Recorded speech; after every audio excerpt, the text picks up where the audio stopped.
Somebody threw this away in the garbage the other day. That's kind of a strange thing to be throwing away. I checked it out.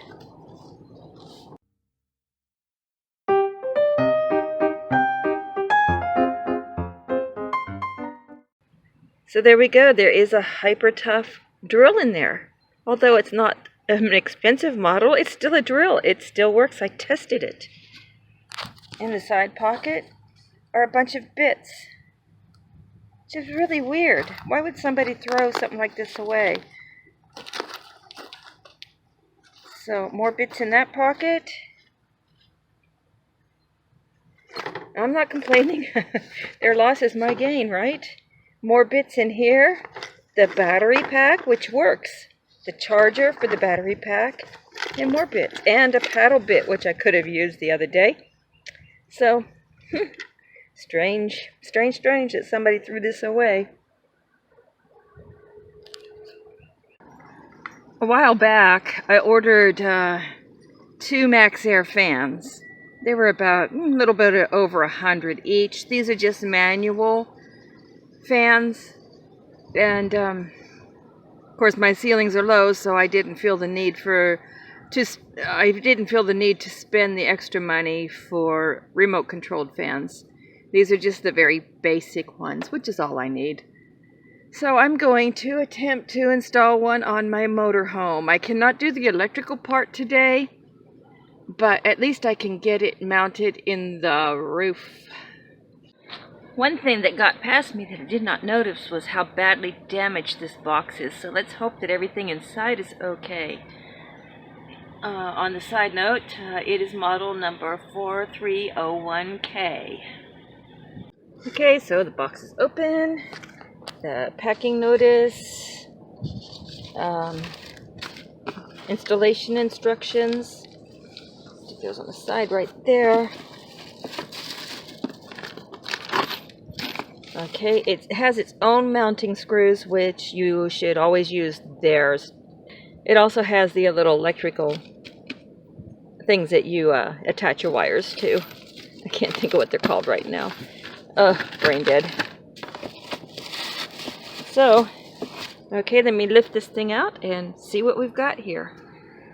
The inside bezel of this is really deep, so I will have to cut it. And I brought my Dremel down for that.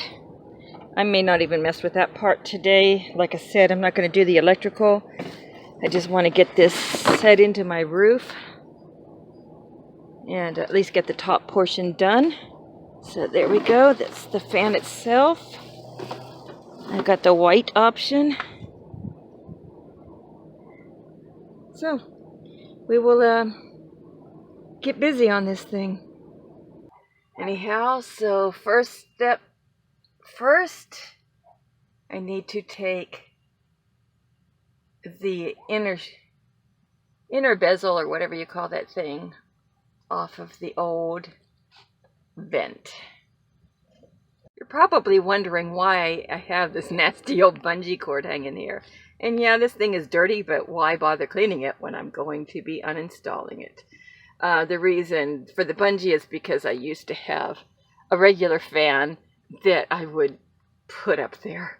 And then the handle on this, the mechanism in it broke, so I can't even lift it anymore. However, the winds had no trouble lifting it and putting rainwater in my RV the other night, which is the reason why I am doing this. Well, it's not the only reason, but one of them.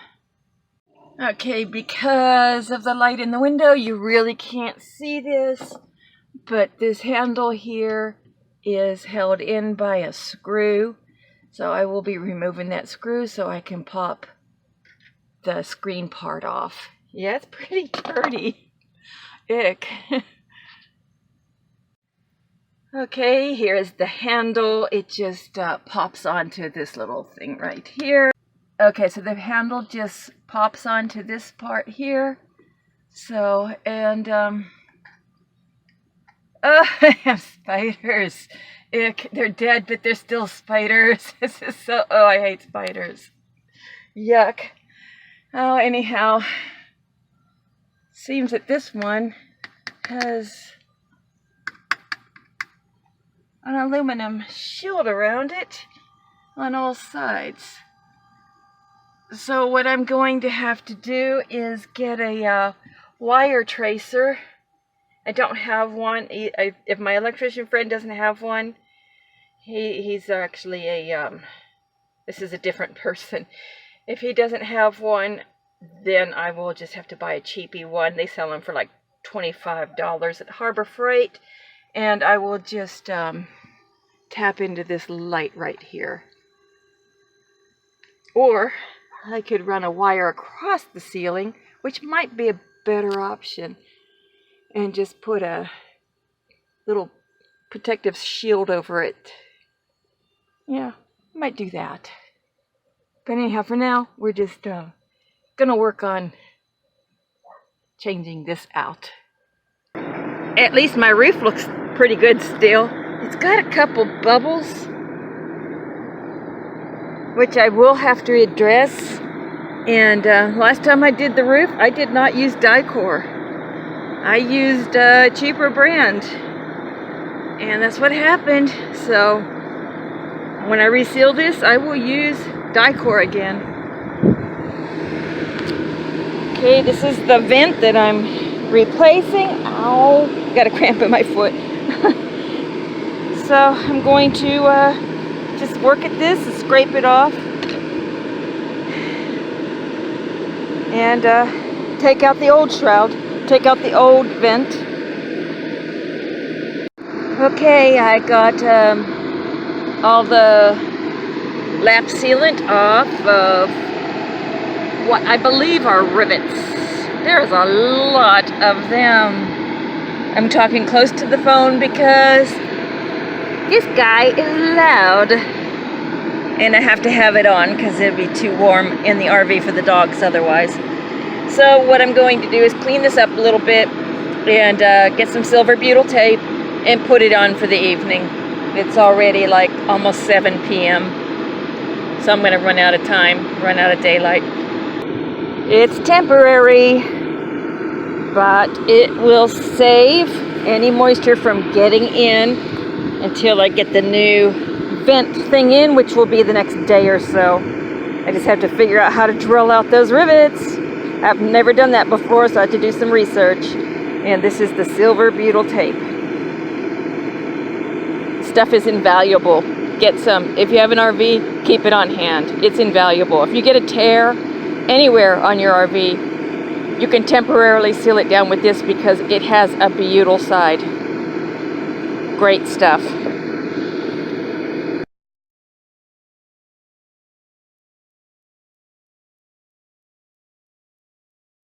You see that roof? That is not good. That AC has not been cleaned out. It's been allowed to drain without that roof being properly maintained. So it is actually peeling off the topping of the rubber roof. The surface. I think that's just the, I hope it's just the rubber roof sealant stuff, but I'm not sure. It's not my RV, not my problem. Do you see why it's essential to take care of your roof? This is a 23-year-old RV. The roof, actually, it's still the original roof. And once a year, sometimes twice a year, I get up and I clean that air conditioner out. And I keep my roof clean. And I seal it yearly. That's what you gotta do.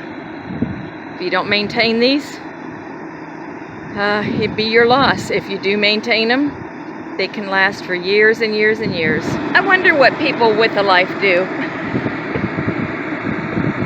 I bet they're not, you know, look at that. Is anybody else sitting on their RV roof, fixing it, working on it?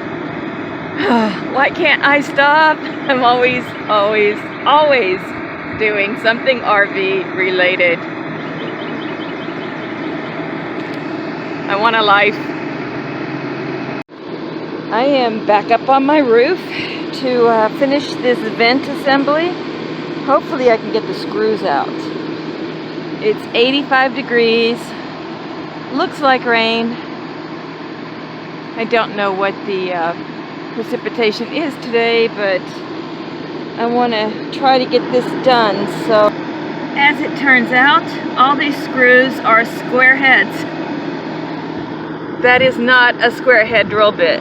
So I will have to use my little square head bit here. Thank goodness I bought this little kit. It's come in handy. So I will have to just take them out one by one this way.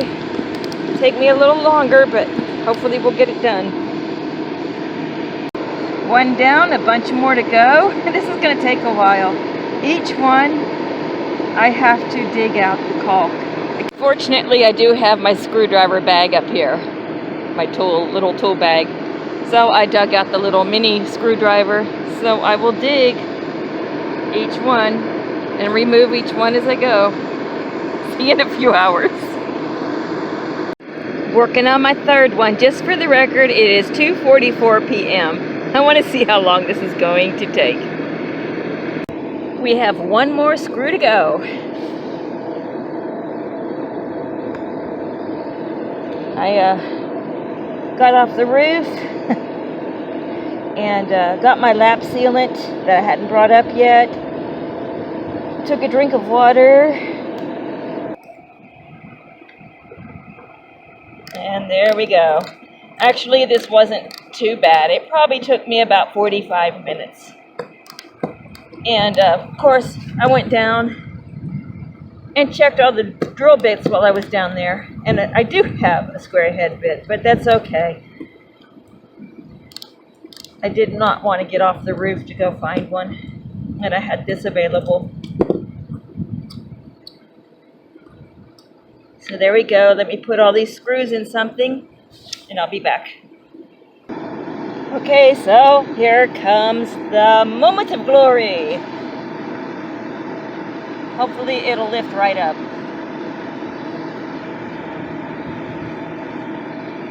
Oh my goodness, we are really stuck down here. I will say, this was well constructed. Oh man, the videos I watched, they all came up so easily. Yeah, okay. Oh goodness. Look at all that rubber butyl. Oh goodness, it's really adhering too. Need a crowbar. Okay, let's try this. I pulled up the top. I haven't pried up the back part yet. I'm just hoping it'll release. So I'll grab this bar in the middle. There we go. Gooey, gooey, gooey. Oh my goodness. Hi guys. Thank goodness you can't come out. Okay. Now we got a really super gooey mess. Oh my gosh.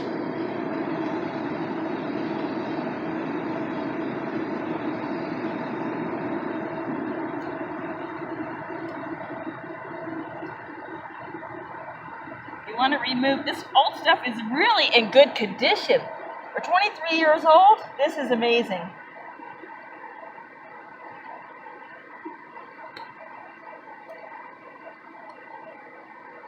Now, why is it that everybody in the videos is able to just lift this up and pull it and peel it back and it's gone in 3 minutes? Nope, nope.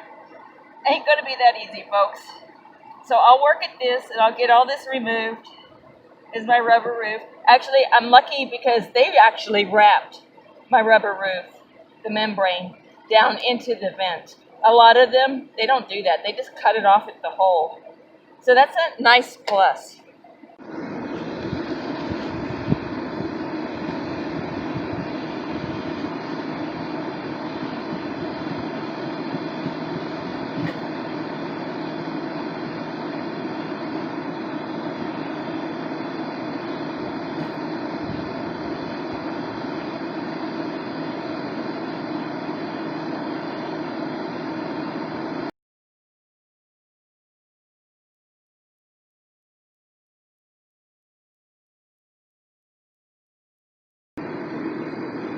And I am using a metal, but I'm being very careful because I don't want to cut the rubber membrane.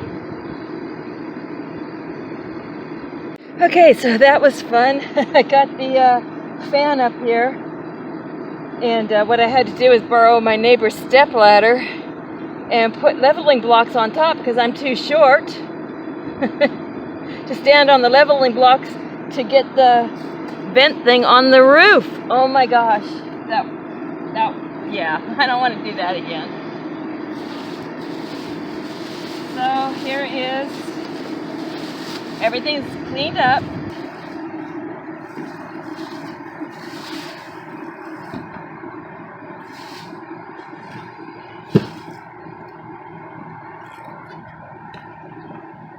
Okay, so I need to remove the packing material inside.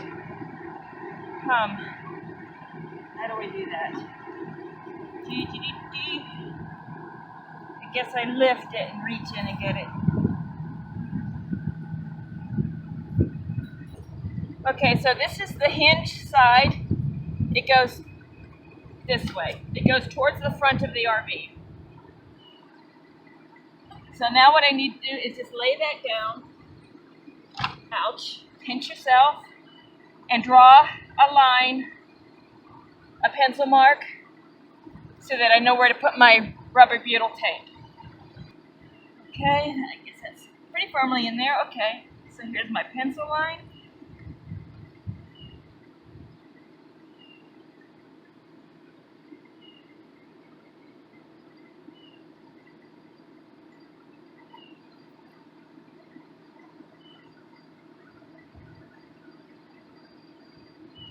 And there we go, pencil line's drawn. Pick this back up. I'm gonna go ahead and close it back up. Here's my rubber butyl.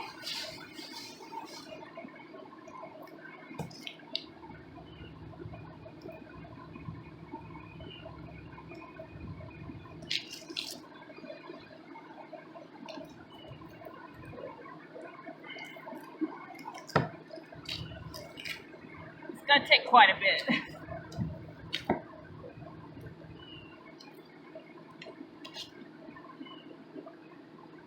I need thicker rubber butyl tape, but this is all I have. Oh my gosh.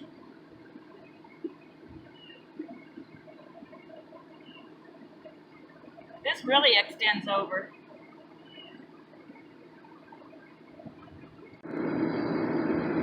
Okay, so I have my rubber butyl down. This stuff is weird. Look at that. The sun's coming out and it's trying to melt it to my roof. Okay, so I'm gonna lay the shroud in. It was wider this side, this way than this way for whatever reason. So, hinges are to the back. Where are the hinges? There we go, hinges to the back.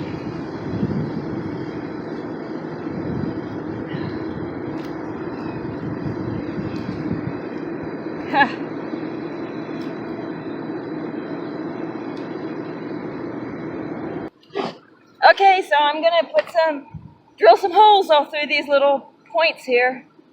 I'm not too crazy about the fact that this is plastic. You don't want to drill too tight because it'll crack the plastic. The other one was metal, and look how many years it lasted. It would have lasted many more.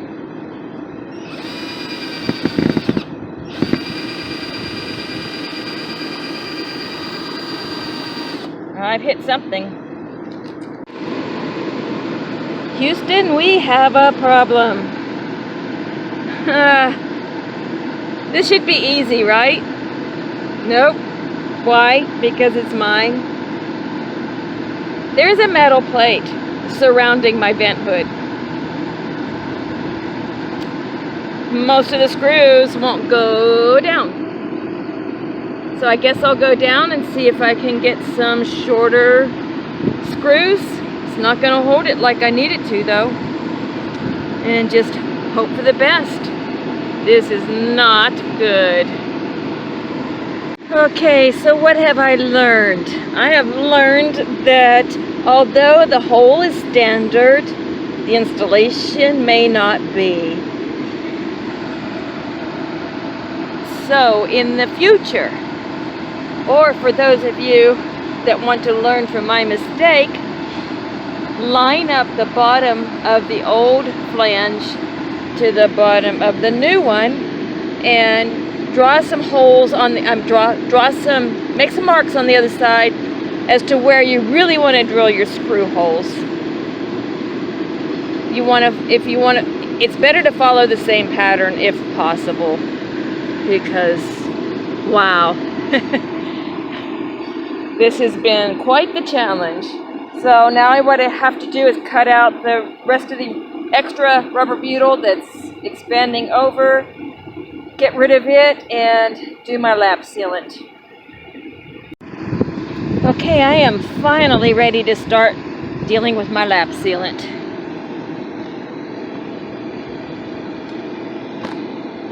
And I'm covering every nail, every hole, and along the sides.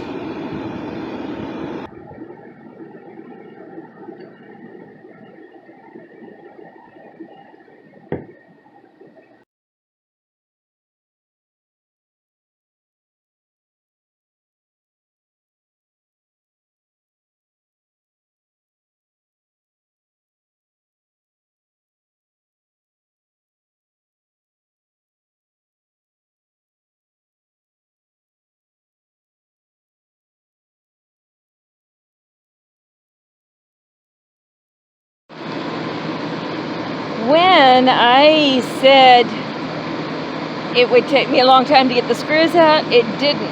What I didn't realize, it would take me a long time to get them in. So I am finished. Yes, we can take this off.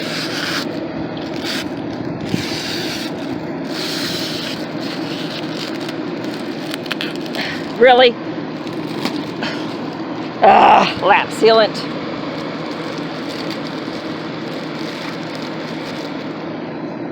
Ta-da! And call it a day.